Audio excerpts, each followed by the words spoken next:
Баршаңызға қайырлы күн. Менің есімім Асель. Кешкі асқа қарның ашқан кезде осындай ыстық, шырынды орама жегенге не жетсін. Жусаймен міндетті түрде орама жасап көріңіздер деп сіздерге кеңес беремін. Ең алдымен мен ораманың қамырын дайындап алдым. Ол үшін бір жұмыртқа және бір кесе су, қатымына қарай тұз салып, ұн қосып қамырымды илеймін. Қамырым өте қатты немесе өте жұмсақ болып кетпеуі қажет. Қамырдың июі қанғанша мен орамаға салатын салмасын дайындаймын. Бүгінгі ораманың салмасын ерекше ғып жасадым. Оған пияз қостым, ет, сәбіз және жусай қосып турадым. Салманың қоспасына тұз, қара бұрыш және жарты кесе сұйық май құйып араластырдым. Салмаға сұйық майды қосқанды ұнатпайтын болсаңыздар, қойдың құйрығын турап қосып жіберсеңіздер болады. Сол кезде ораманың дәмі тіптім керемет болады. Мен салманы дайындап боламын дегенше қамырдың июі қанып қалды. Енді қамырымды әдемілеп жып-жық қағып бір тегіс қып жайып шығамын.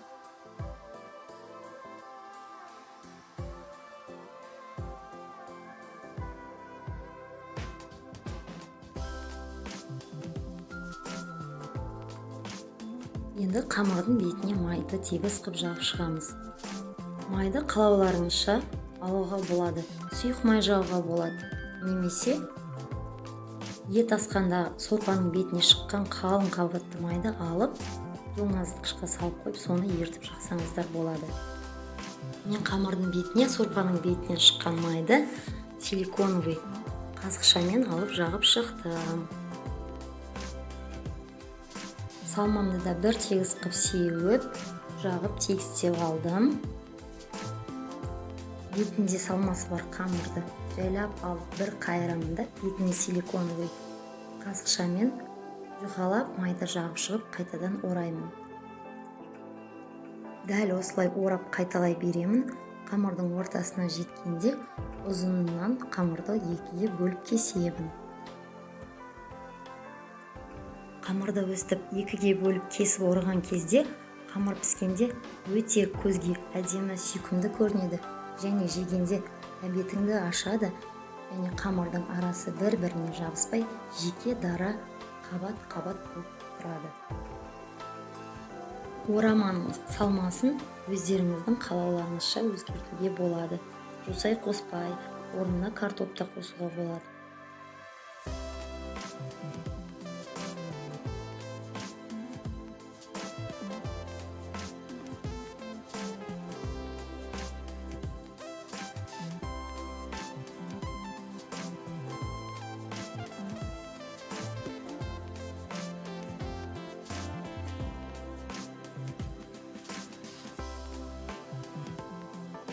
Қамырдың екінші бөлігінде дәл осындай әдіспен ораймын.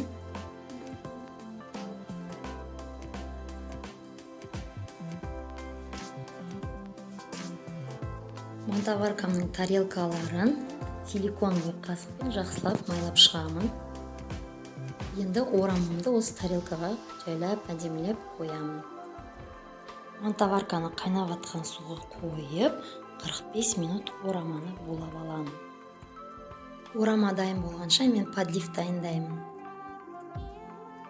2 дана пиязды алып, оны ұзынынан тураймын. Және бір помидор алып, оны да өте майдағып 4 бұрыштап турап аламын.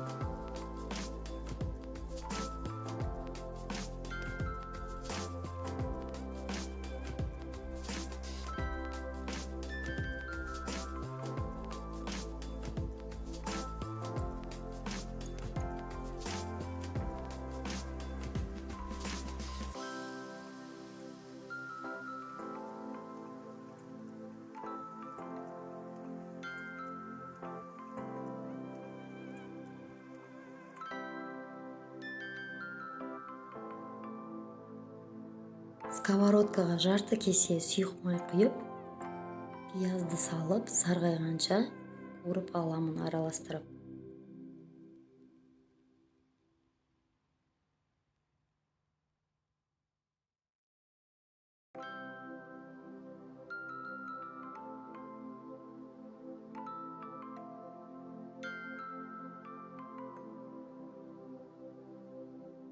қуырылған пияздың үстіне енді помидорды салып, помидорым сарғайғанша әдемілеп қуырып аламын.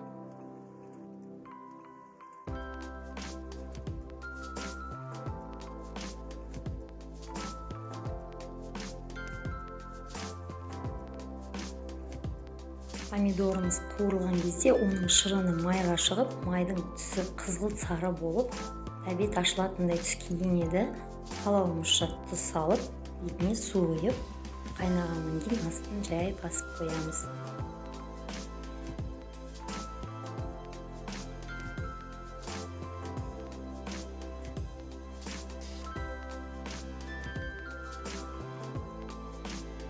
Жай отта подливті 5-10 минут қана қайнатып аламыз, сөйтіп астын өшіріп қоямыз.